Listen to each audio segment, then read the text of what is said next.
On September 11, 2001, the United States was attacked by terrorists. Hijacked commercial airliners leveled the World Trade Towers in New York and a portion of the Pentagon. On September 30th, George Bush, president of 8 months, addressed Congress and the nation to calm its citizens and clarify his policy on international terrorism. Mr. Speaker, Mr. President pro tempore, members of Congress, and fellow Americans. In the normal course of events, presidents come to this chamber to report on the State of the Union. Tonight, no such report is needed. It has already been delivered by the American people. We have seen it in the courage of passengers who rushed terrorists to save others on the ground. Passengers like an exceptional man named Todd Beamer. And would you please help me welcome his wife, Lisa Beamer, here tonight.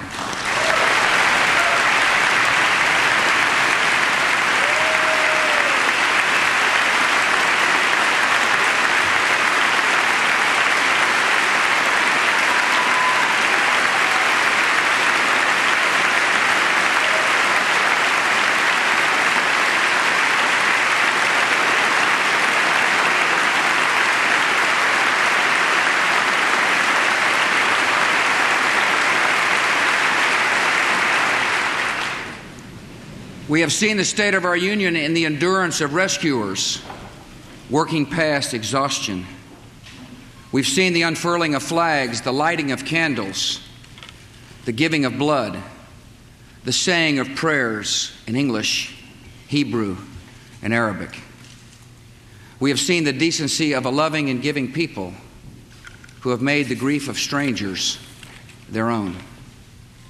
My fellow citizens, for the last 9 days, the entire world has seen for itself the state of our union, and it is strong.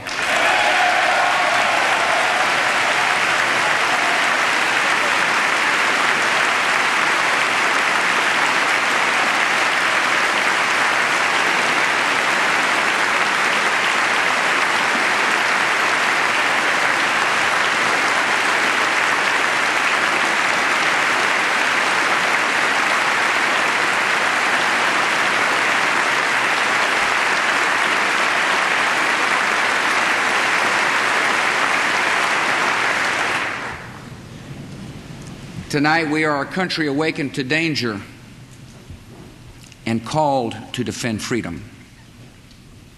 Our grief has turned to anger, and anger to resolution. Whether we bring our enemies to justice or bring justice to our enemies, justice will be done.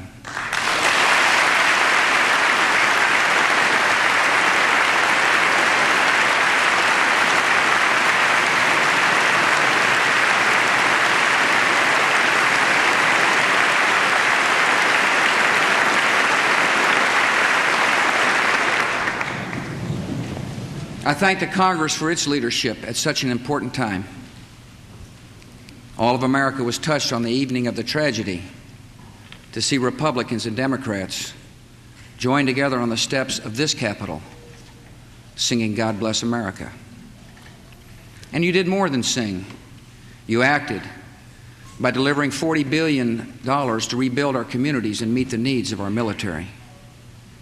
Speaker Hassert, Minority Leader Gephardt, Majority Leader Daschle, and Senator Lott, I thank you for your friendship, for your leadership, and for your service to our country.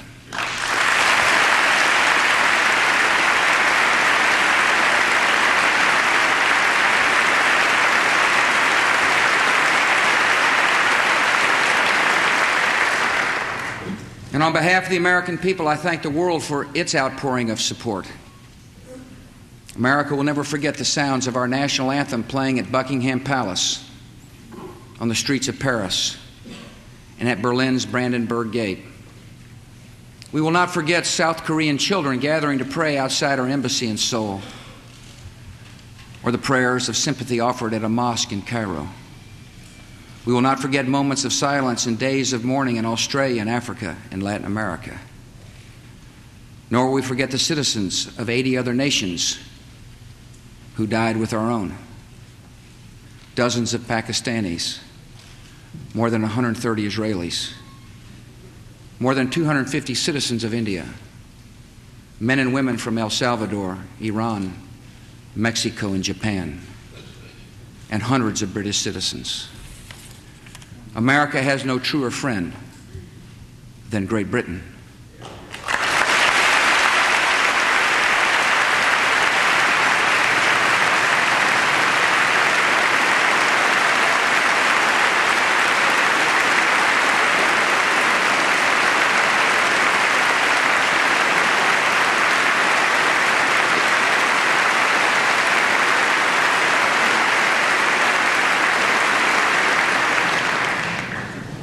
Once again, we are joined together in a great cause.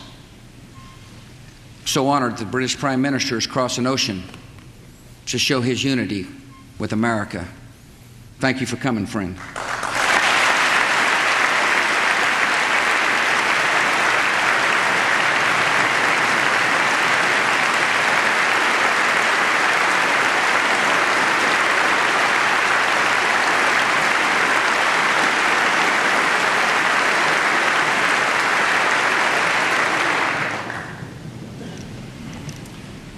On September the 11th, enemies of freedom committed an act of war against our country. Americans have known wars, but for the past 136 years, they have been wars on foreign soil, except for one Sunday in 1941. Americans have known the casualties of war, but not at the center of a great city on a peaceful morning. Americans have known surprise attacks, but never before on thousands of civilians. All of this was brought upon us in a single day, and night fell on a different world, a world where freedom itself is under attack. Americans have many questions tonight. Americans are asking, who attacked our country? The evidence we have gathered all points to a collection of loosely affiliated terrorist organizations known as Al-Qaeda. They are some of the murderers indicted for bombing American embassies in Tanzania and Kenya and responsible for bombing the USS Cole. Al-Qaeda is to terror what the mafia is to crime, but its goal is not making money. Its goal is remaking the world and imposing its radical beliefs on people everywhere. The terrorists practice a fringe form of Islamic extremism that has been rejected by Muslim scholars and the vast majority of Muslim clerics, a fringe movement that perverts the peaceful teaching of Islam.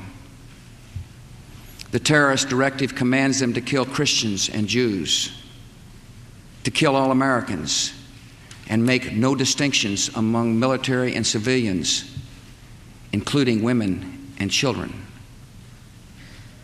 This group and its leader, a person named Osama bin Laden, are linked to many other organizations in different countries, including the Egyptian Islamic Jihad and the Islamic movement of Uzbekistan.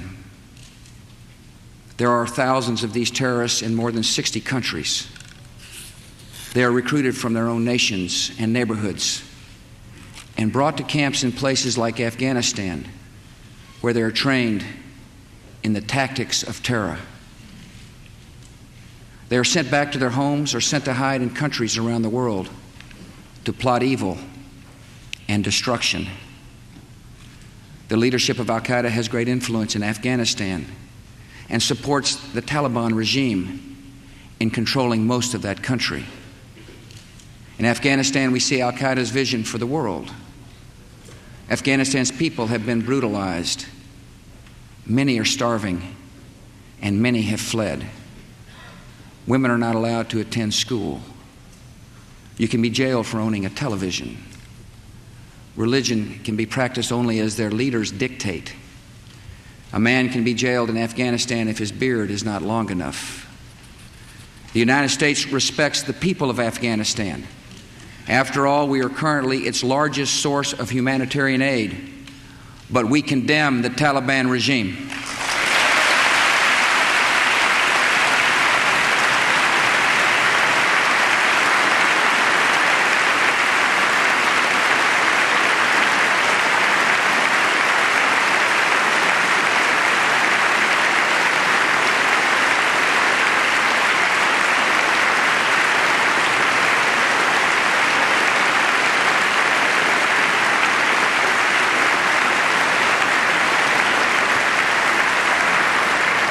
It is not only repressing its own people, it is threatening people everywhere by sponsoring and sheltering and supplying terrorists. By aiding and abetting murder, the Taliban regime is committing murder. And tonight, the United States of America makes the following demands on the Taliban. Deliver to United States authorities all the leaders of al-Qaeda who hide in your land.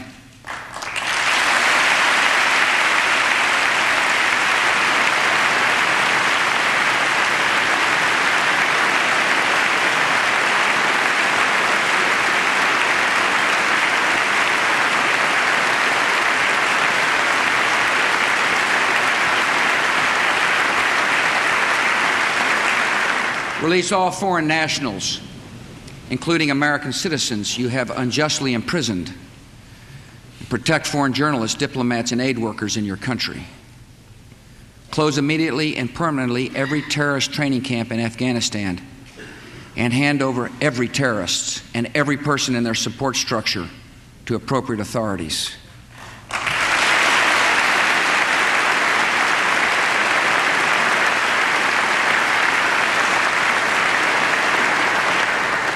Give the United States full access to terrorist training camps so we can make sure they are no longer operating. These demands are not open to negotiation or discussion.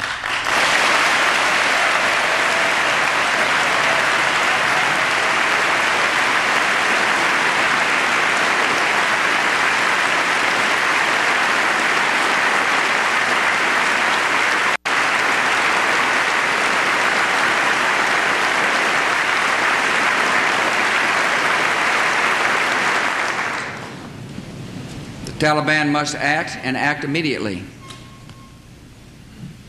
They will hand over the terrorists, or they will share in their fate. I also want to speak tonight directly to Muslims throughout the world. We respect your faith. It's practiced freely by many millions of Americans and by millions more in countries that America counts as friends. Its teachings are good and peaceful. And those who commit evil in the name of Allah blaspheme the name of Allah. The terrorists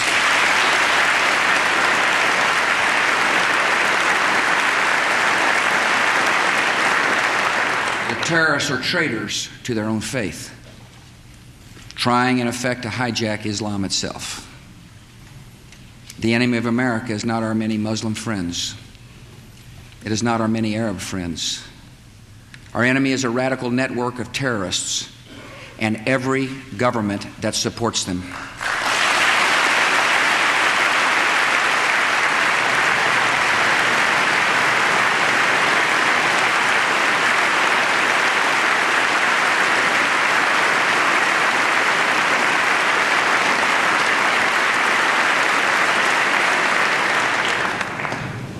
Our war on terror begins with al-Qaeda, but it does not end there.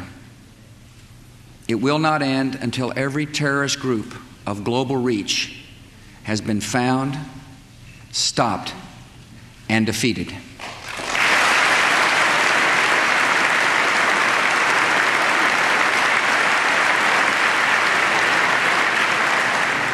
Americans are asking, why do they hate us? They hate what they see right here in this chamber, a democratically elected government. Their leaders are self-appointed. They hate our freedoms. our freedom of religion, our freedom of speech, our freedom to vote and assemble and disagree with each other. They want to overthrow existing governments in many Muslim countries, such as Egypt, Saudi Arabia, and Jordan. They want to drive Israel out of the Middle East. They want to drive Christians and Jews out of vast regions of Asia and Africa. These terrorists kill not merely to end lives, but to disrupt and end a way of life. With every atrocity, they hope that America grows fearful, retreating from the world and forsaking our friends. They stand against us because we stand in their way. We're not deceived by their pretenses to piety. We have seen their kind before. They are the heirs of all the murderous ideologies of the 20th century. By sacrificing human life to serve their radical visions, by abandoning every value except the will to power, they follow in the path of fascism, Nazism, and totalitarianism. And they will follow that path all the way to where it ends, in history's unmarked grave of discarded lies.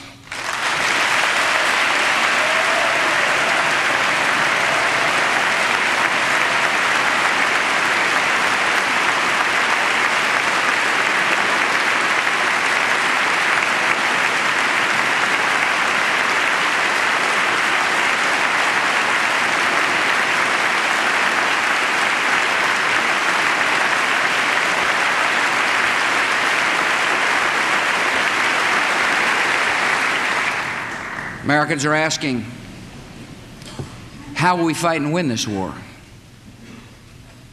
We will direct every resource at our command, every means of diplomacy, every tool of intelligence, every instrument of law enforcement, every financial influence, and every necessary weapon of war to the disruption and to the defeat of the global terror network. Now, this war will not be like the war against Iraq a decade ago, with a decisive liberation of territory and a swift conclusion.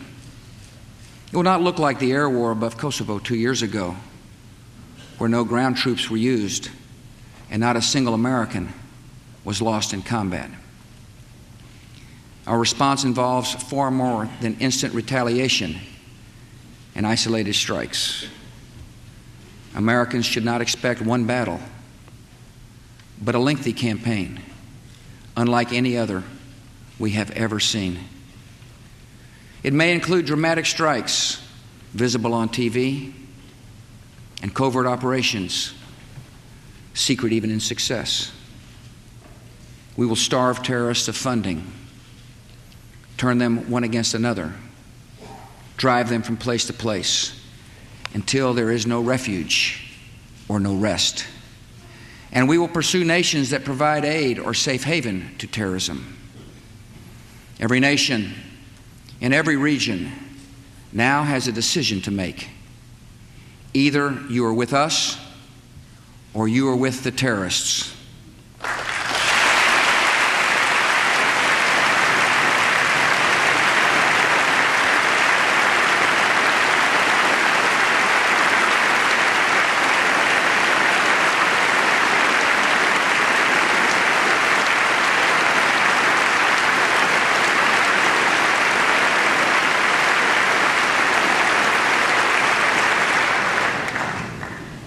From this day forward, any nation that continues to harbor or support terrorism will be regarded by the United States as a hostile regime. Our nation has been put on notice. We're not immune from attack. We will take defensive measures against terrorism to protect Americans. Today, dozens of federal departments and agencies, as well as state and local governments, have responsibilities affecting homeland security. These efforts must be coordinated at the highest level. So tonight I announced the creation of a cabinet-level position reporting directly to me, the Office of Homeland Security. And tonight I also announced a distinguished American to lead this effort to strengthen American security, a military veteran, an effective governor, a true patriot, a trusted friend, Pennsylvania's Tom Ridge.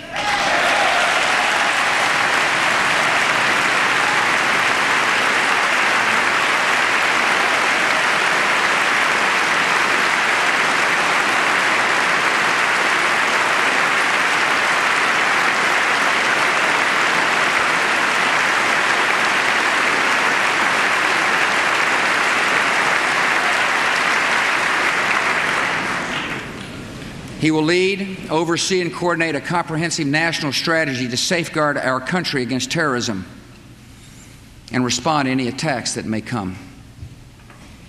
These measures are essential. The only way to defeat terrorism as a threat to our way of life is to stop it, eliminate it, and destroy it where it grows.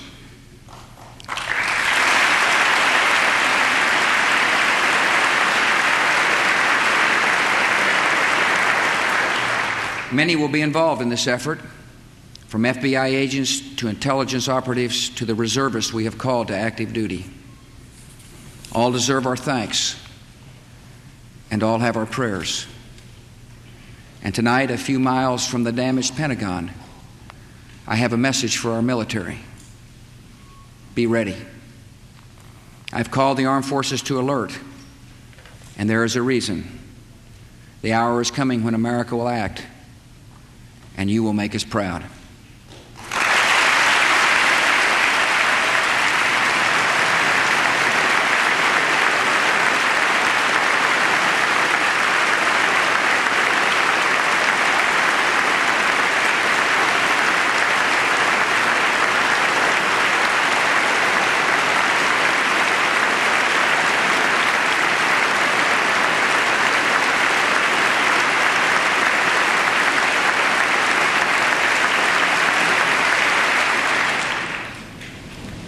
This is not, however, just America's fight. And what is at stake is not just America's freedom. This is the world's fight. This is civilization's fight. This is the fight of all who believe in progress and pluralism, tolerance and freedom. We ask every nation to join us. We will ask and we will need the help of police forces, intelligence service, and banking systems around the world. The United States is grateful that many nations and many international organizations have already responded with sympathy and with support. Nations from Latin America to Asia to Africa to Europe to the Islamic world. Perhaps the NATO Charter reflects best the attitude of the world. An attack on one is an attack on all. The civilized world is rallying to America's side. They understand that if this terror goes unpunished, their own cities, their own citizens may be next. Terror unanswered can not only bring down buildings, it can threaten the stability of legitimate governments. And you know what? We're not going to allow it.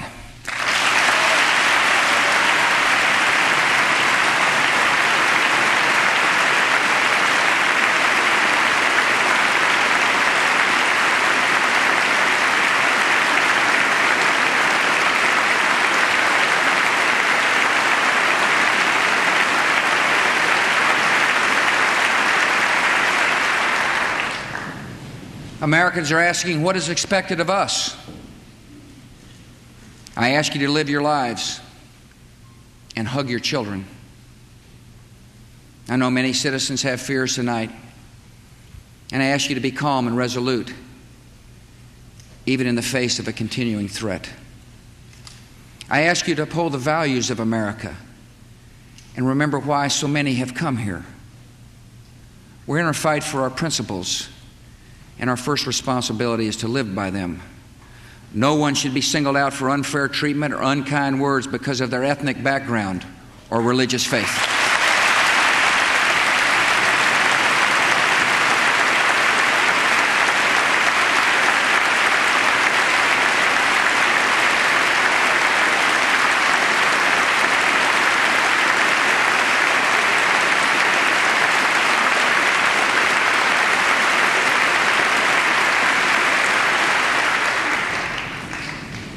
I ask you to continue to support the victims of this tragedy with your contributions.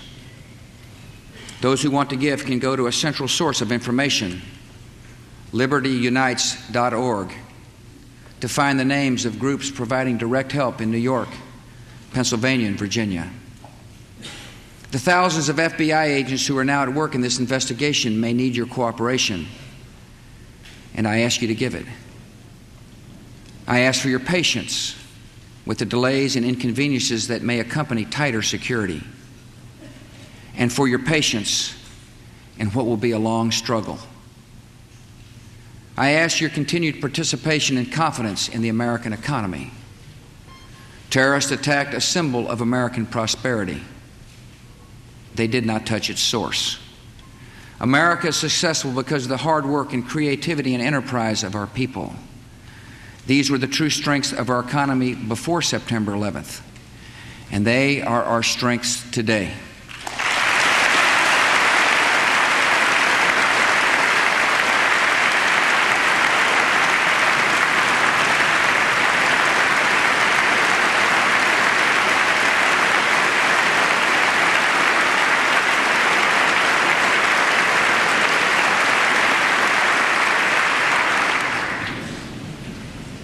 And finally, please continue praying for the victims of terror and their families, for those in uniform, and for our great country.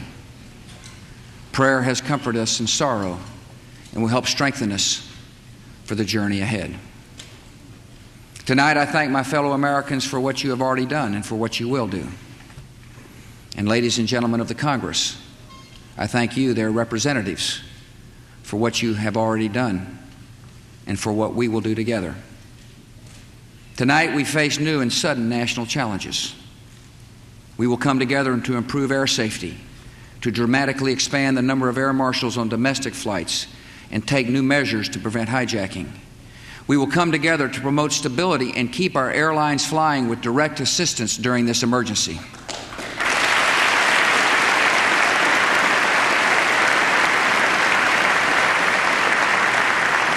We will come together to give law enforcement the additional tools it needs to track down terror here at home.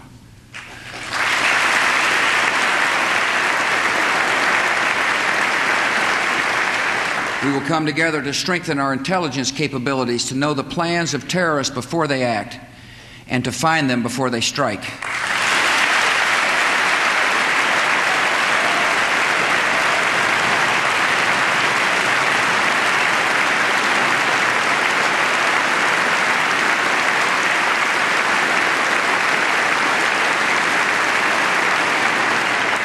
We will come together to take active steps that strengthen America's economy and put our people back to work. Tonight we welcome two leaders who embody the extraordinary spirit of all New Yorkers, Governor George Pataki and Mayor Rudolph Giuliani.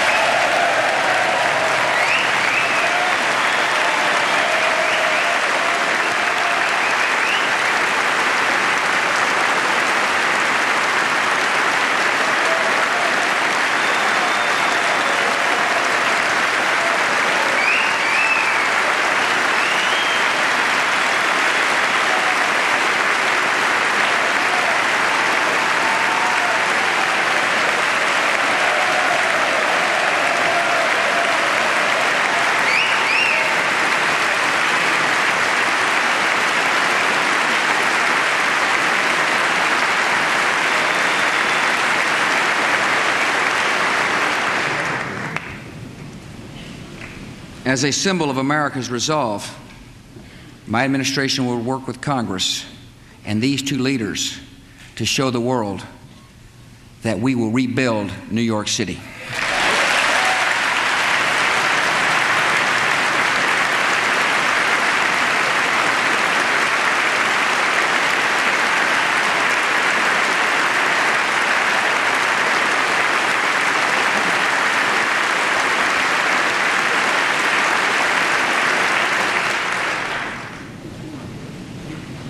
After all that has just passed, all the lives taken and all the possibilities and hopes that died with them, it is natural to wonder if America's future is one of fear.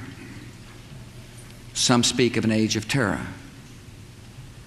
I know there are struggles ahead and dangers to face. But this country will define our times, not be defined by them. As long as the United States of America is determined and strong, this will not be an age of terror. This will be an age of liberty here and across the world.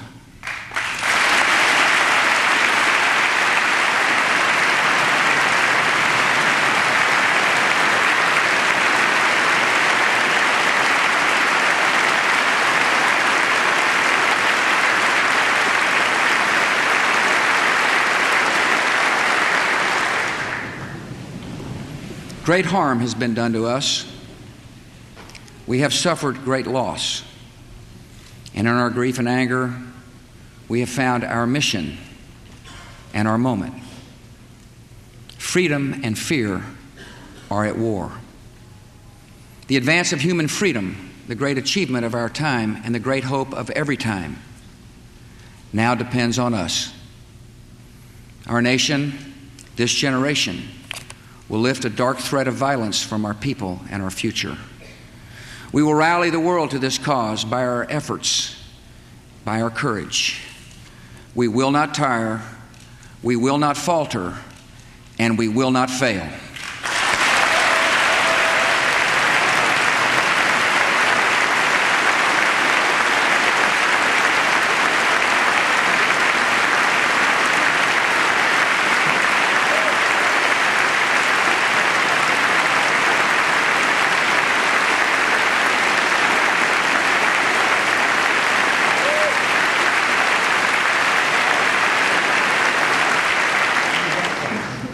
It is my hope that in the months and years ahead, life will return almost to normal. We'll go back to our lives and routines, and that is good. Even grief recedes with time and grace. But our resolve must not pass. Each of us will remember what happened that day and to whom it happened. We'll remember the moment the news came, where we were, and what we were doing. Some will remember an image of a fire or a story of rescue. Some will carry memories of a face and a voice gone forever. And I will carry this. It is the police shield of a man named George Howard, who died at the World Trade Center trying to save others. It was given to me by his mom, Arlene, as a proud memorial to her son. It is my reminder of lives that ended and a task that does not end.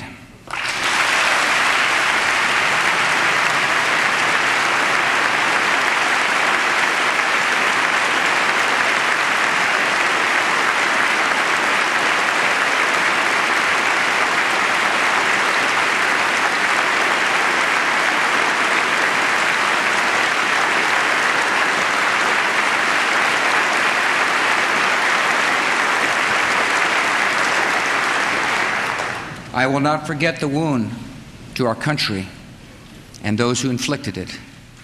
I will not yield. I will not rest. I will not relent in waging this struggle for freedom and security for the American people. The course of this conflict is not known, yet its outcome is certain. Freedom and fear, justice and cruelty have always been at war. And we know that God is not neutral between them. Fellow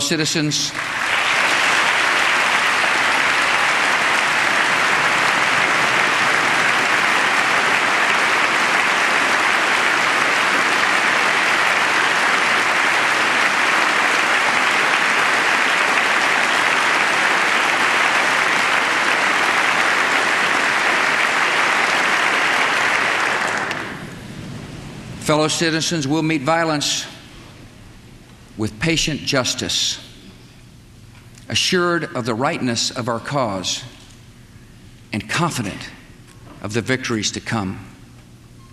In all that lies before us, may God grant us wisdom, and may He watch over the United States of America.